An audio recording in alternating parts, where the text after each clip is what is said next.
Okay. So, effectively, this is our last class, as we know, for course material. So next week, the 12th week, we don't have any course material. Of course, this particular week, our material is wrapped around intercommunalism, right? Edmonds' concept of intercommunalism, the historically pressed, gathering, collectivizing against global and local systems and practices of oppression. Right? And this is a form of intercommunalism right now, right? It is the dominant, right? Have our own communities, right? Hugh's point is that we, globally, we organize our own selves as multi-faceted collectives, right? Historically oppressed people, right? So we have that aspect. We also have the running with the title of this particular, session is All Power to the People, of course, right? So this is what we're looking to practice here, right? We have a material, we're looking to take that up and practice here. Right? So I'll say hold that for just one moment. So next week, as we know, and you've got my message that I'm going to be here, right? There will be no class here, but I will be here, just me, for comrades to come and drop in, with any concerns, any questions about the remaining assignments, any queries, or just to say hi, right? Just to pass some love, right?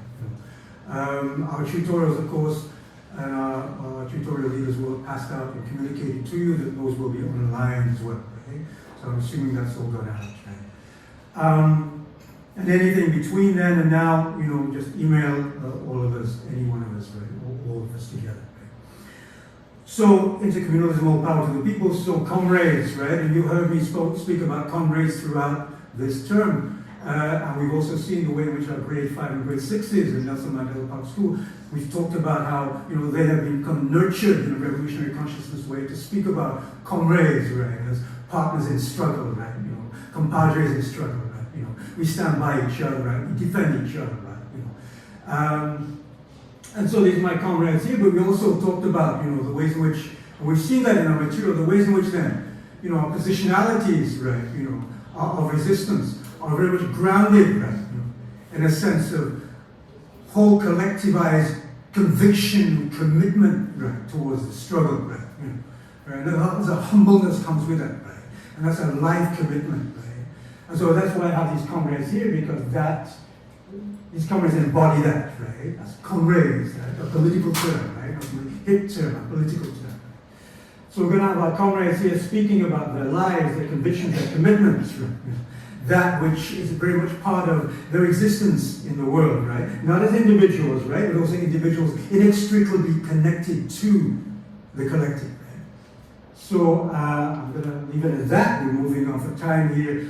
Our cameras will take around about 20 minutes to talk about their life, their work, their community, the connection to community. And then at the end, what we'll do, we'll have questions, right, after all 4 of our comrades have spoken, right? Is that okay? Okay, so I'll give it up then for Chris to come in first. Right?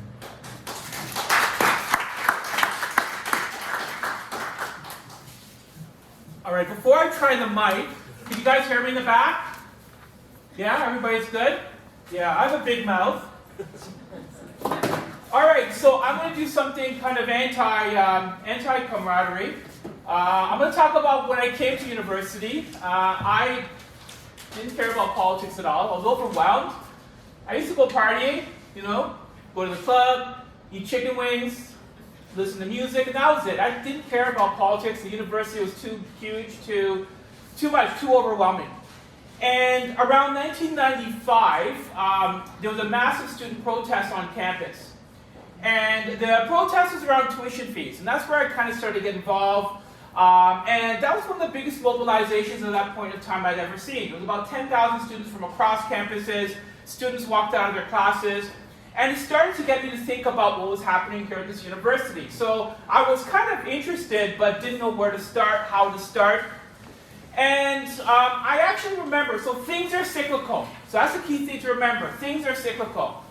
And what I mean by cyclical is the shit that happened back in the day is happening now. I remember, and we're all talking about the rise of fascism, And I shouldn't say vaguely, but I distinctly remember a bunch of Nazis, white skinheads, marching in front of Sid Smith during lunch.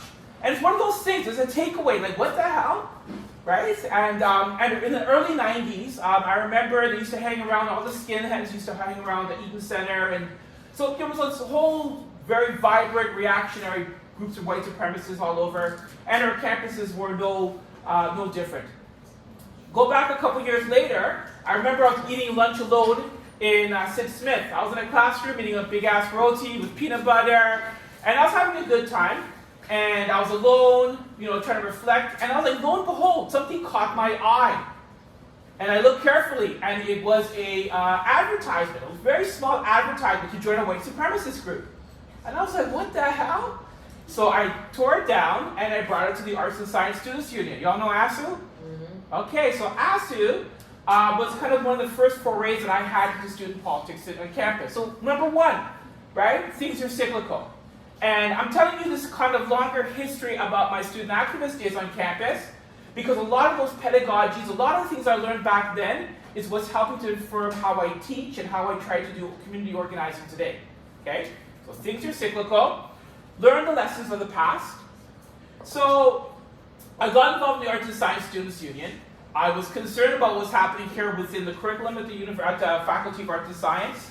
But I was also very concerned and angry about the lack of diversity, right? And the precarious ways, a lot of racialized faculty, a lot of working class people. Nothing's really changed there. That's a different story. We can talk more about that. But the fact that we had all these racialized faculty that seemed to be terminated or not being provided jobs. And there's two particular cases at that time. April Burry, who's a faculty of law professor, and Dr. Kinyup Chen. And April had just argued this huge case, and all of you who are doing grad work or fourth year work, you're going to come across a very important legal case called RDS. It's one of kind of the informative cases around critical race theory here in Canada. So she was a big don, right? She's somebody who argued from the Supreme Court, and the university faculty were like, no, we don't want you here as a full-time faculty. So she wrote an open letter to talk about what racism and the connection between critical race theory, legal scholarship, and the lack of diversity on campus. So number one, it was about representation, but it was also trying to basically scratch beneath the surface to look at other systemic barriers. And the other big case that we took on was Dr. Kinyup Chen, who was a faculty member of East Asian descent, of Chinese, who was denied tenure at the Faculty of Physics. So those are some of the cases that we mobilized on. I understand there's currently also a sit-in going on at Vic. Is that true? Is that still going on? All right, so back in the 90s, we'd occupied the president's office around tuition fees, around this racism stuff. So trying to link, and actually, well, June's here, Professor Larkin's here, and Professor Larkin, when you started to do the equity studies classes, a lot of the people who were involved in the equity studies classes were also involved in a lot of the activist work too. So we were involved with the informal, starting activist organizations, involved with ASU. Then we started to get involved. I ran and I was USU president in the 90s sometime, right? So that was kind of a shit show. I wouldn't really recommend people going to USU. And I also did the Board of Governors. Now, why both of those spaces were important? For me, it wasn't about being an opportunist or trying to be a careerist. It was trying to push boundaries. It was trying to talk back to power and trying to expose the hypocrisy within our universities where we're going on. So every aspect that we had a chance to go to the Board of Governors meetings to challenge them about the corporatization of education, the lack of access, the tuition fees, who they gave honorary degrees to. People are studying at the Munk Center here. Well, back when I was an undergrad, there was a huge kerfuffle how the Munk donation happened. And George Bush Sr., who was the President of the United States, got a big honorary degree. And part of the kickback of that honorary degree was the founding of that Munk Center, right? So there's huge protests, and a lot of people were engaging with dissent. Now, when I talk about dissent, I'm not talking about what Jordan Peterson says, trashing so-called wokeness. That's not dissent. With dissent, for many of us, it's about challenging power, challenging authority, challenging the people who actually run power. And that's all the CEOs, those high-paid administrators, and trying to say there's something functionally wrong with the university. Which brings us to my third thing, which I've been trying to engage in all the different courses. So remember, number one, remember history repeats itself. okay? Number 2, trying to ground yourself in what's happening. And 3, the idea of democracy. We all talk about democracy. We think we vote. That's a form of democracy. But I think it's about scratching once again more, but I think most of us don't really know how to engage in democracy, how to engage in conversations, how to talk, how to build. So it's about thinking about and reflecting on what the principles of democracy are. At the high levels of the university, where students have very lack of representation, to what's happening in our community spaces, right? So thinking about what democracy means for us as students. So we did a lot of the informal work, and then we did a lot of formal work. So all this led me to start organizing, because many of us believed also in the idea of linking our community to campus. We shouldn't be thinking that the campus is a separate elite space without trying to do and engage in solidarity with the communities outside.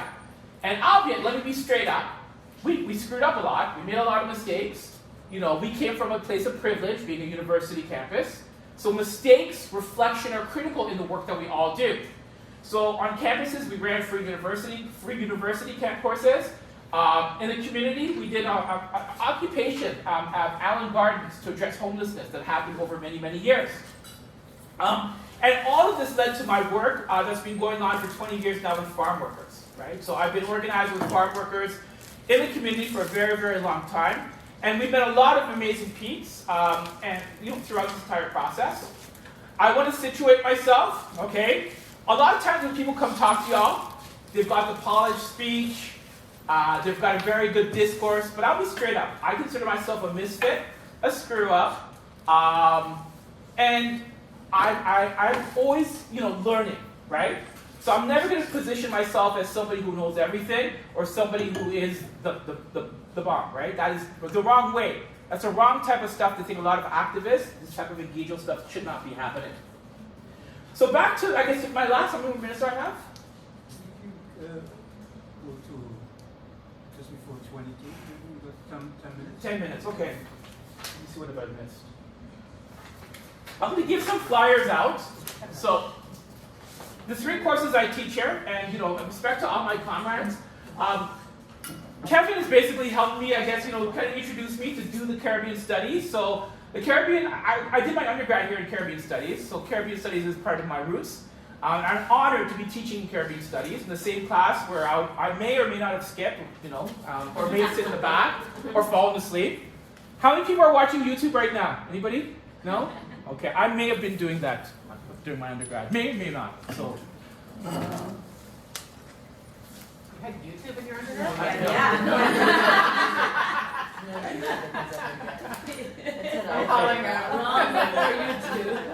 All right, so a couple things. So once again, the lessons of history, building community, building and challenging space, okay? Challenging who belongs and who does not belong, ideas of democracy, trying to, once again, what I learned in the undergrad, how now do I try to, and the book launch was one of the things, right? Having food. So when I was an undergrad, I used to go to these board of governor meetings where the CEOs would come and try to vote on your tuition fees. And we're like, this is unacceptable, right? All these students are going hungry, and you guys are eating, and you don't want us in these spaces. So started to take their food and give it to students. So the idea of food as community was another important thing too, right? And learning, once again, from history. So what I've been trying to do with CL, CARV 358, and U1, is I try to get my students to go to each other's classes. I open up my classes to the outside community, not every week, but try to show students that there is a community, and for the community to understand what we're learning, and for students to learn from the community as well too.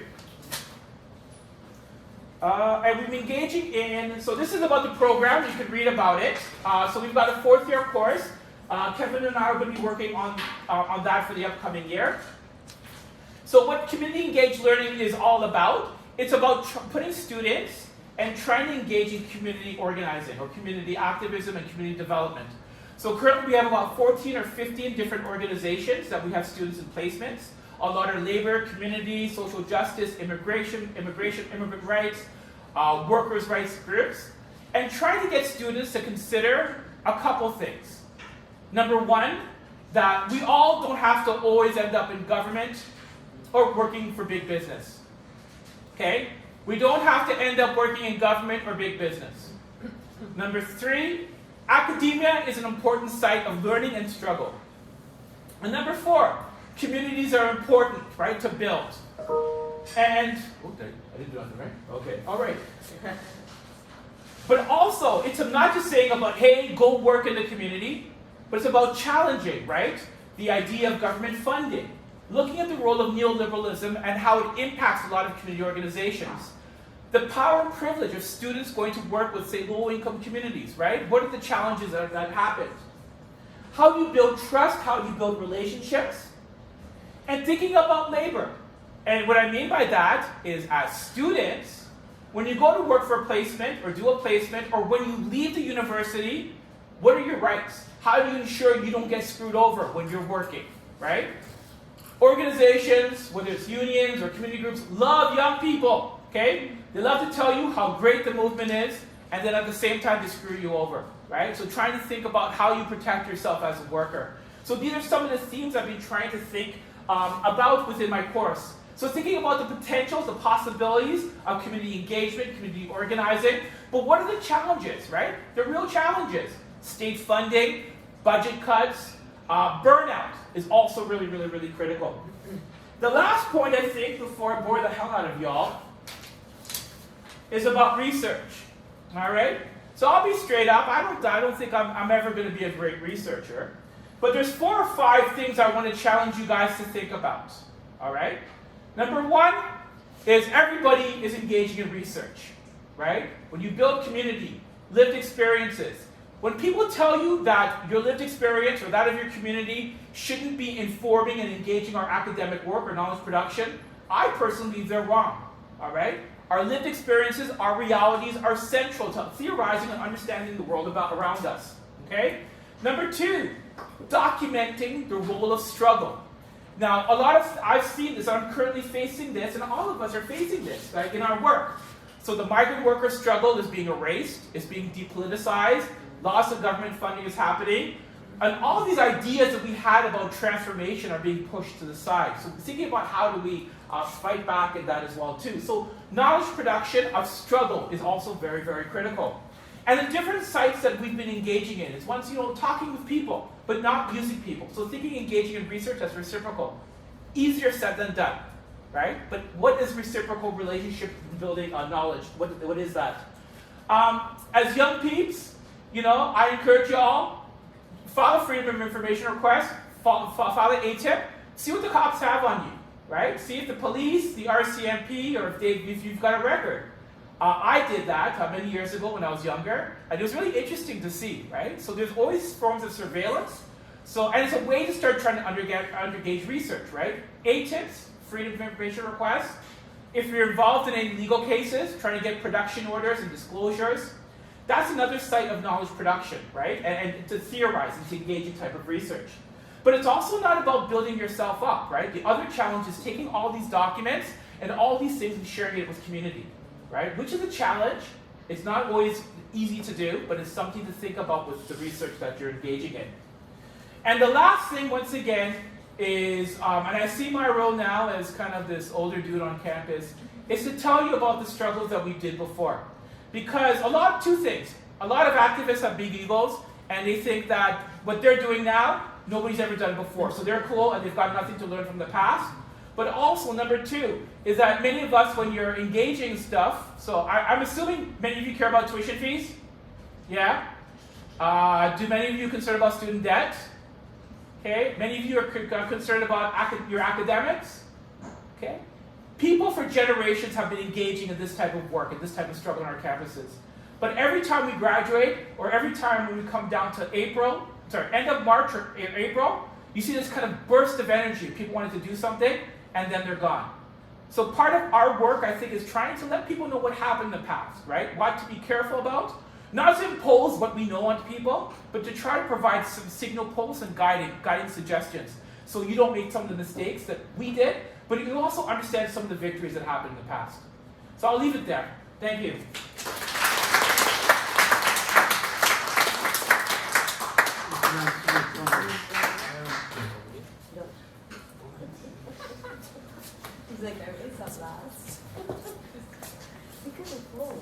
Hey, so it's a bad start. So good afternoon, everyone.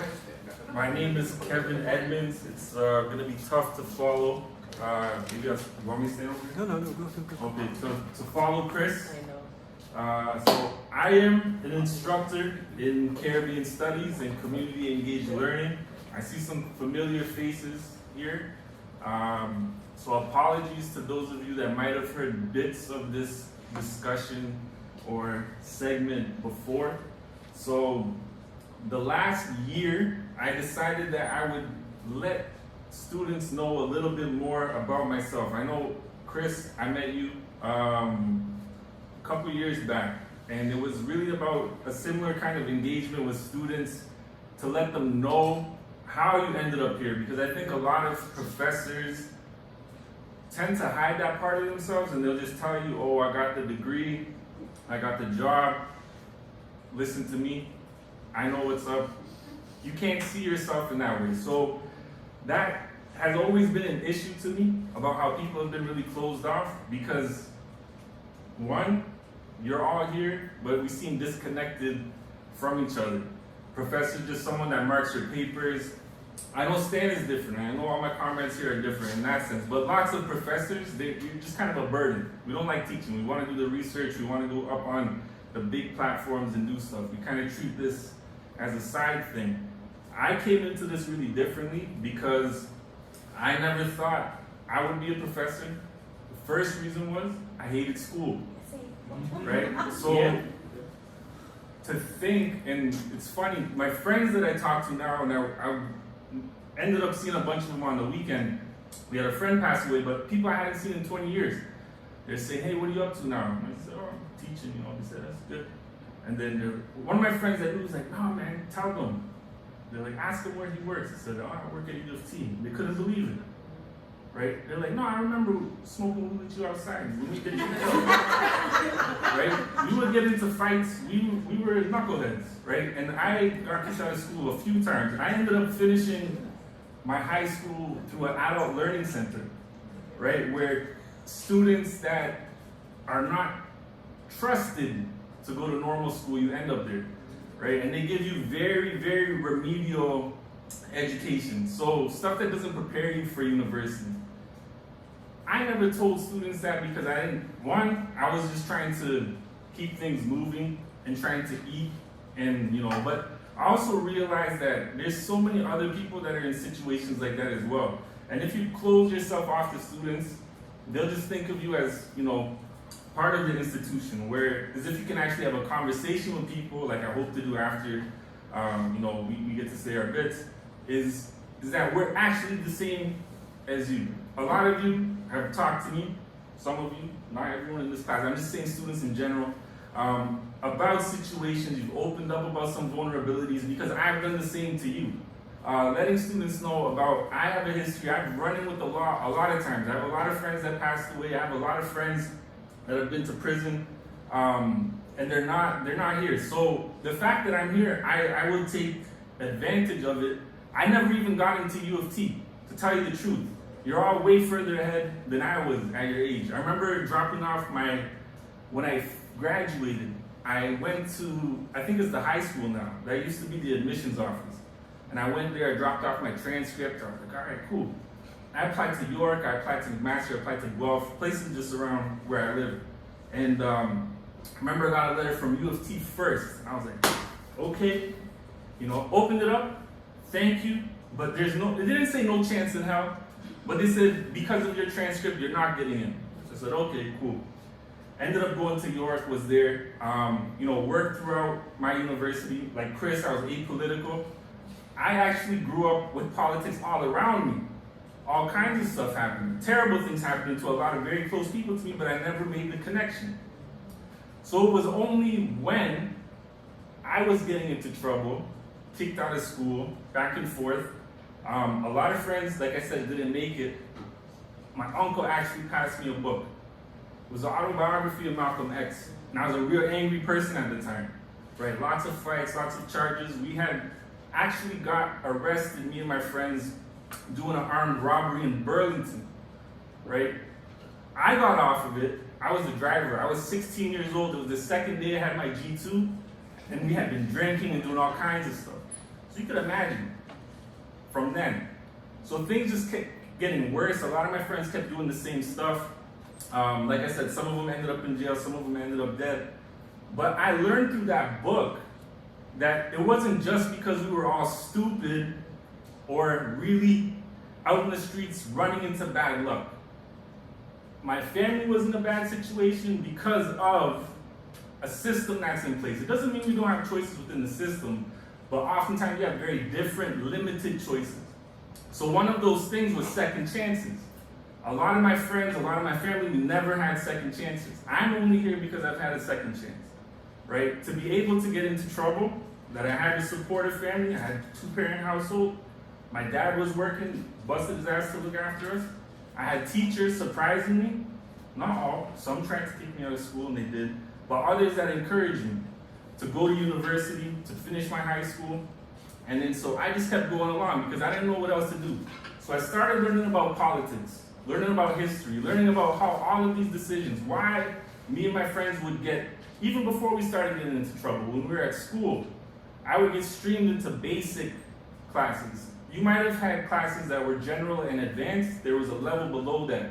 It was called basic or resource, right? And where you would just sit there to do your homework. But really it was for kids, like, and let's not say anything, but it was the most of the students that were there had severe special needs, right? When we talk about that. Like the kids in my class, they had really bad ADHD, they would have seizures. I had students that had Down syndrome in the class, so they lumped us in there. The teachers did that because we were kind of busybodies in class. We would talk, but I found out later, this stuff was actually not resonating with us because we found it boring. Because me and my friends, my one friend Henry in particular, who I got in a lot of trouble with, but who ended up doing his master's at Western and turned his life around, this stuff was not sticking with us. We didn't find it interesting because it was boring, because we would understand where the lesson was going. But because of how we would act in class, they thought that we were stupid, right? When it was the opposite. I'm not trying to compliment myself, but I'm saying that's how a lot of high school teachers actually interpreted people. So we would get suspended for all kinds of stuff.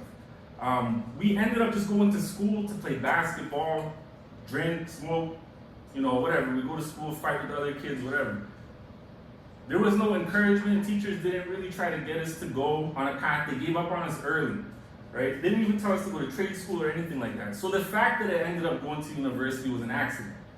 Because of my uncle giving me a book, because I got put on house arrest instead of getting sent to juvenile detention, right? Where my other friends did not have that same opportunity.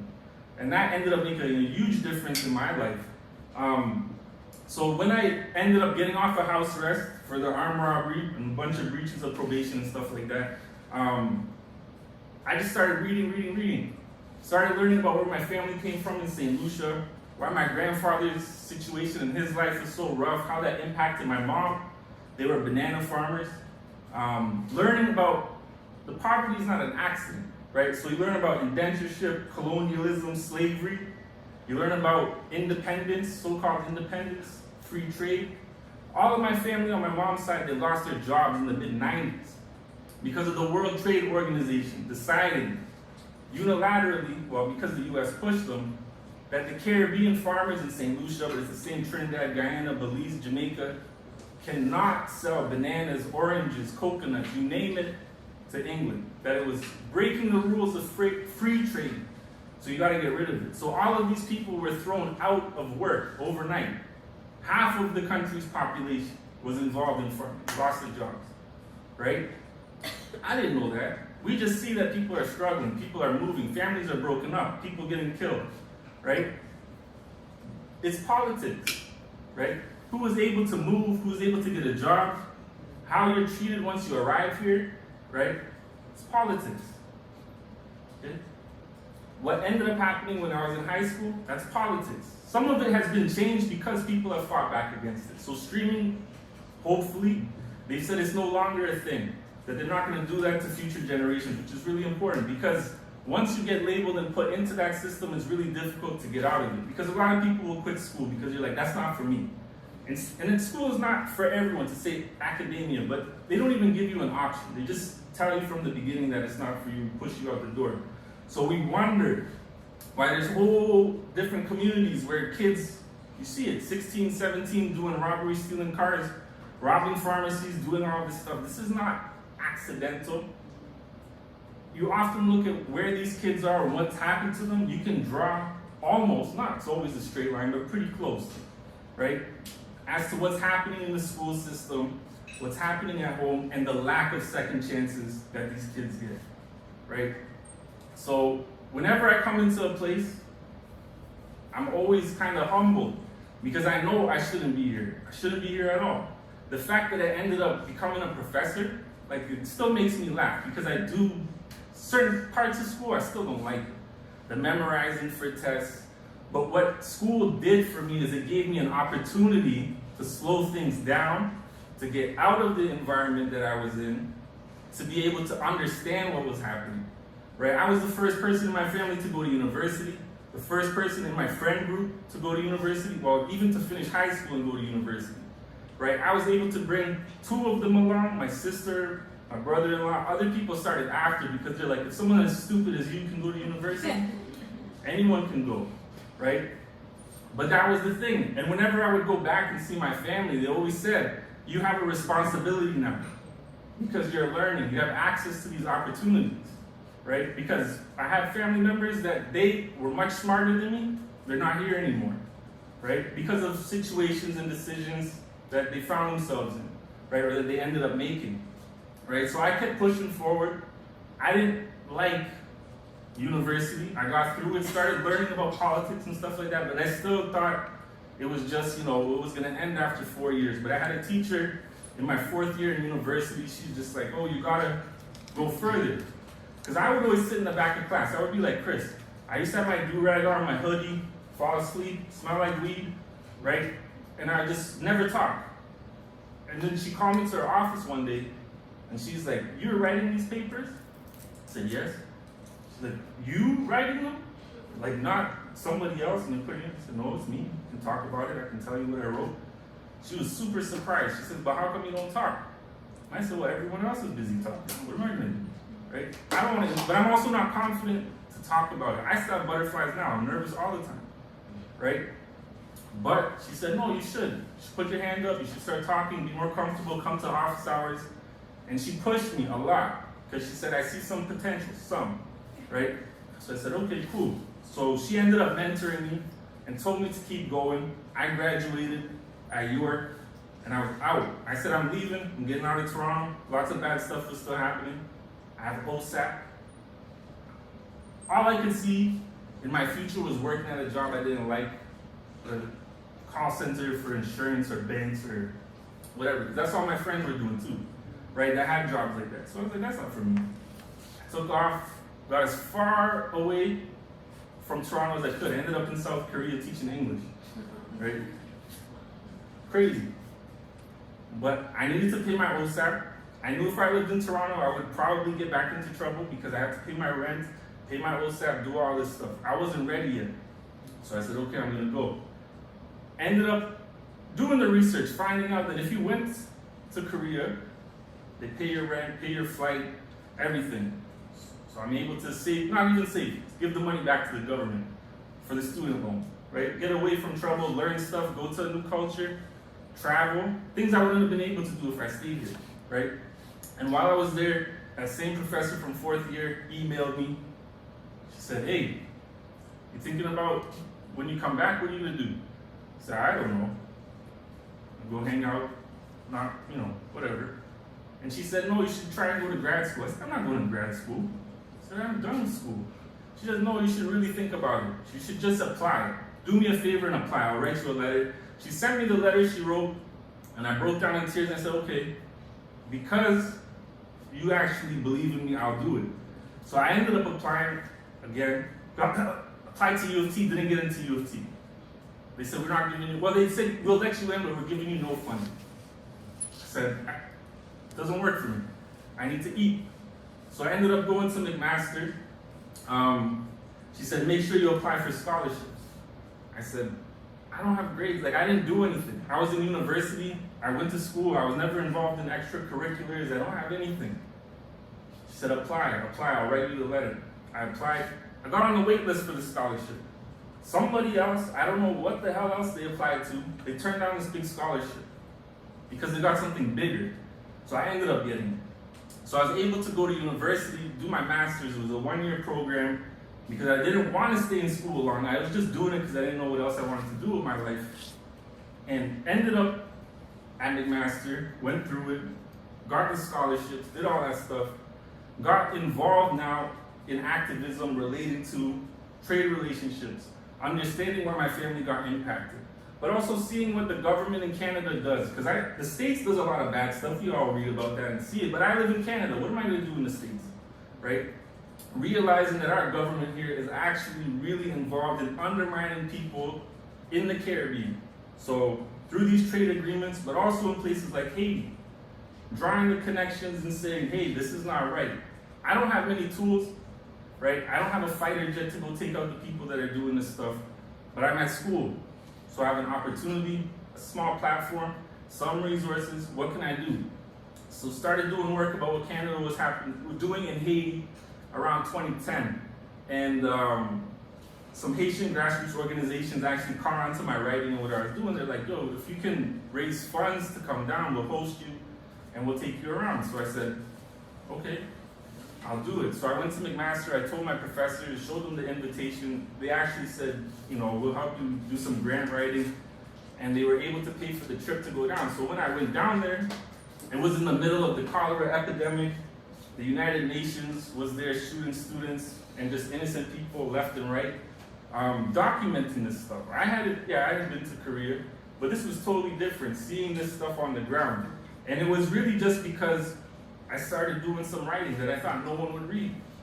And then they picked it up and said, no, this is actually stuff that we're translating, we're giving it to our people, right? And we're glad to see that someone in Canada, they know who I am, I'm a master's student. They're like, but you care enough that you can be doing anything else. You can be sleeping, watching basketball, whatever. But you're doing this with your time. So, you know, we want to show you, you know, that we care and we want to encourage you to do more. So then when I came back, I got more involved. My program was only 1 year at Mac. I didn't know what I was going to do. Applied to U of T again. Said maybe I'll try my PhD. Didn't get into U of T. Got waitlisted for my PhD. Mac said, we know you, you can come and do all this stuff. And I was like, I don't know. I don't really like school that much. If I can't be in Toronto, I don't want to go. Because I want to be around my friends, my family, and stuff like that. Which I could have done in Hamilton, but I was lazy, right? I was just like, the commute and all that's enough. U of T ended up same thing. I fell into place off of the wait list because I ended up applying for a scholarship, the Ontario Graduate Scholarship. Someone turned it down, I got it. I said, okay, you can come. Started at school again, very critical person like Chris, arguing with everyone. But it was kind of arguing in a rubber room. Everything that I said, nothing was resonating with people, right? They're all there sitting around the table. All the people that I spoke to the first day were introducing ourselves. Went to Cambridge, went to Harvard, to MIT, NYU, McGill, this, that. And I said, oh, I went to York and McMaster. I was quite proud of it. They don't know the story about me. The professor, when I said, oh, you know, my family's from the Caribbean, he's like, oh, did you go to the University of the West Indies? And he's asking me about marinas and sailing and stuff. I said, no, I don't know about that. But yeah, so I was real nervous when I got into the PhD program because everyone else was like a walking, talking bibliography. Yeah. They knew authors, dates, stuff like that. And that's not how I think, that's not how I learn, that's not how I talk to people. That I'll give you a citation off the top of it. They were probably lying, but they convinced me. And so I felt I was out of my depth, and I was gonna quit. It was only because the professors actually in Caribbean Studies, Alyssa Trotz, Melanie Newton, and Arnold Itwaru, as to why I stayed around, because I told them, within the first 3 weeks, I said, I'm out of here. This is bullshit. This is not what I want to do. At that time, I thought it'd be 5 years, because that's how they told you. So in 5 years, you get your PhD. It took me over 10, because I had to work, had to eat. Good things happened. I had a family, all kinds of stuff, right? But I was ready to get out. And they said, no, don't. It's too soon. Give it a chance. And they said also, and it was very important advice. They said, what don't you like about the program? I said, it's full of idiots.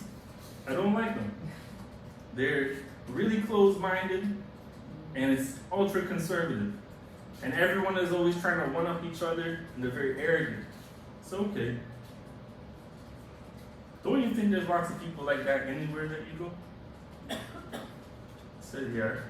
So they said, just quit this opportunity, and you're going to be stuck with the same group of people in another situation, or another environment. So not just learn to deal with it, but they said, no, push back. They can't kick you out for arguing with them or for fighting with them. Well, like, with your mouth, right? So that was really important advice. I was going to quit the PhD program too, not just because of being uncomfortable. The other part of it was funding. When we applied, we got $15,000 to live off for the year, right? Is that a lot of money? Right? Yeah. For the year, paying rent, food, everything. So I was just like, I can't do this, I gotta quit. So I ended up taking other jobs and stuff like that, but then that takes away your time to actually do your schoolwork. So you're falling behind twice.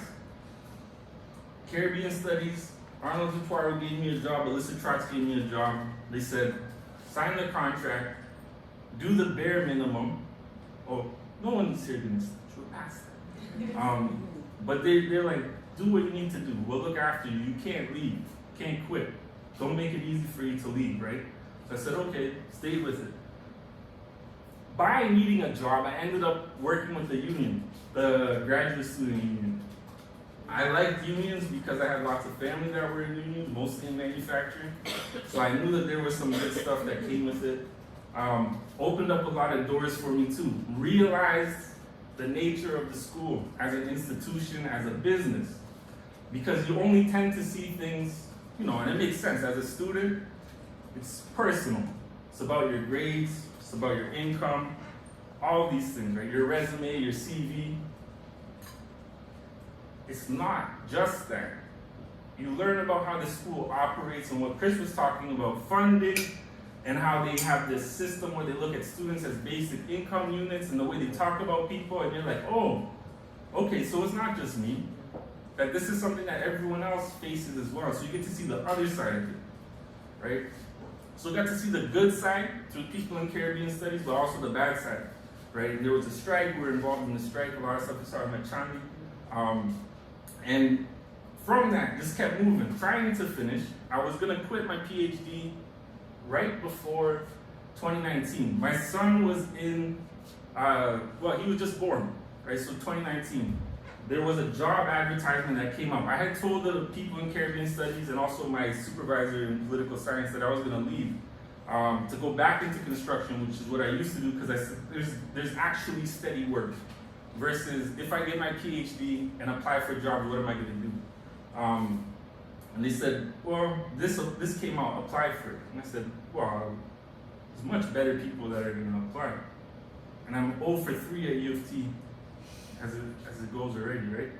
So they said, no, apply. I went for it, ended up getting the job.